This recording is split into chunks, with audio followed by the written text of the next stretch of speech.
भारत और ब्रिटेन के बीच free trade agreement यानी कि मुक्त व्यापार संधि को लेकर चर्चा काफी दिनों से जारी है। ब्रिटेन के पूर्व प्रधानमंत्री बोरिस जॉनसन ने भारत में अपने दौरे के समय इसका जिक्र किया था, लेकिन वहां हुई राजनीतिक उथल पुथल के बीच ये बात ठंडी पड़ गई। अब ऋषि सुनक के यूके का प्रधानमंत्री बनने के बाद एक बार फिर भारत ब्रिटेन एफटीए सुर्खियों में आ गया है। दिवाली के समय ब्रिटिश हाई कमिश्नर ने दोनों देशों के बीच एफटीए होने को लेकर संभावना जताते हुए कहा था कि ये दोनों देशों के लिए काफी अच्छा होगा। लेकिन अब आप सोच रहे होंगे कि ये फ्री ट्रेड एग्रीमेंट होता क्या है? क्या इसमें दो देशों के बीच व्यापार को पूरी तरह से मुक्त कर दिया जाता है? इससे दोनों अर्थव्यवस्थाओं को आगे बढ़ने में कैसे मदद मिलती है? साथ ही दोनों देशों में व्यवसायों को इससे क्या लाभ होता है? तो ये ऐसे ही कुछ सवाल हैं जो अक्सर एफटीए नाम सुनते ही जहन में आते हैं। तो चलिए अब आपको बताते हैं कि क्या होता है फ्री ट्रेड एग्रीमेंट।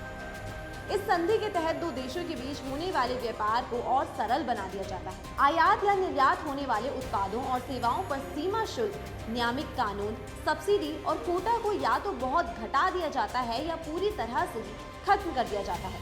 ये सरकारों की व्यापार संरक्षणवाद की पॉलिसी के बिल्कुल उलट होता है। तो अब सवाल ये उठता है कि क्या इससे ट्रेड बिल्कुल मुक्त हो जाता है? तो देखा जाए तो हाँ, ये सही है कि एफटीए समझौता होने के बाद दो देशों के बीच व्यापार लगभग पूरी तरह से मुक्त हो जाता है।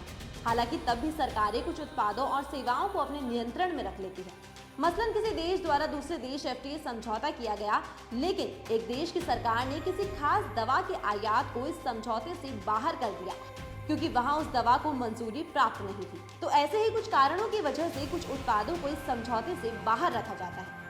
अब आपको बताते हैं कि एफटीए से क्या लाभ होते हैं। एफटीए में अनिवार्य रूप से व्यापार लगभग फ्री हो जाता है। इसका फायदा दोनों देश के व्यापारियों और व्यवसायियों को पहुंचता है। एफटीए के कारण देश में व्यवसायी वो उत्पाद बनाना शुरू करते हैं जिन पर वो अपने संसाधनों का सबसे बेहतर इस्तेमाल कर सकते हैं, क्योंकि भले ही उसका इस्तेमाल उनके देश में ना हो, लेकिन वो निर्यात हो जाएगा। वहीं अन्य व्यापारी देश में उन उत्पादों का आयात शुरू करते हैं जिनकी वहाँ कमी है।